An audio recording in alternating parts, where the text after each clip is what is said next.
साथ खाना खाते। क्या हुआ करण, तुम्हारी थाली खाली क्यों है? रसोई में भोजन खत्म हो गया है।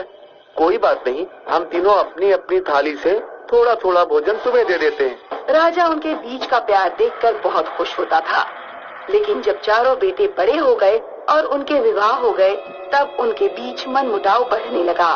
भैया, रूपनगर से जो कर आया था, आपने उसे पूरा ही अपने पास रख लिया।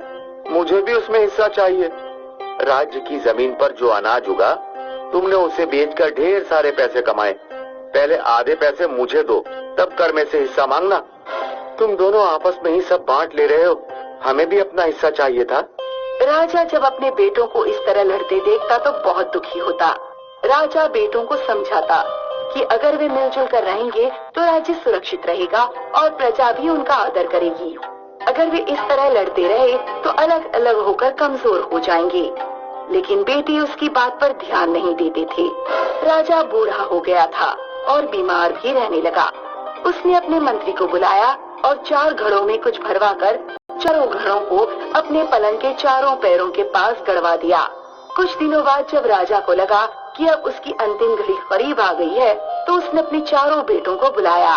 बेटो, मैंने अपनी सारी दौलत अपने पलंग के चारों पैरों के नीचे गाड़ दी है।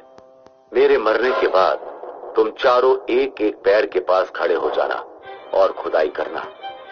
जिसके हिस्से में जो भी निकले उसे स्वीकार करना। चारों बेटे जानते थे कि उनके पिता बुद्धिमान है और किसी के साथ पक्षपात नहीं करेंगे, इसलिए उन्होंने अपने पिता की बात पर सहमति जताई। आप चिंता न करें पिताजी, सब कुछ मंत्री जी की निगरानी में आपके कहे अनुसार ही होगा। कुछ दिनों बाद राजा मर गया। बेटों ने अपने पिता का पूरे सम्मान के साथ अंतिम संस्कार किया। फिर वे महल में आकर राजा के पलंग के चारों कोनों के आसपास खड़े हो गए। मंत्री जी, खुदाई शुरू करिए। पहला लड़का जिस कोने के पास खड़ा था, उसकी खुदाई शुरू हुई। पलंग के पैर के नीचे से एक घड़ा निकला। घड़ी में मिट्टी भरी हुई थी। ये क्या, सिर्फ मिट्टी? फिर दूसरे पैर के नीचे की खुदाई की गई और दूसरा घड़ा निकल कर आया। दूसरे घड़े में जानवरों की हड्डियां निकली।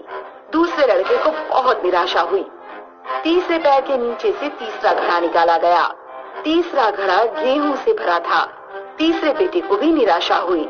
चौथे पैर के नीचे जमीन खोदी गई। चौथे घड़े से कुछ चांदी के सिक्के निकले। चौथा बेटा खुश हुआ, लेकिन फिर उदास हो गया, क्योंकि एक घड़ा चांदी के सिक्कों से भला जीवन कैसे चले।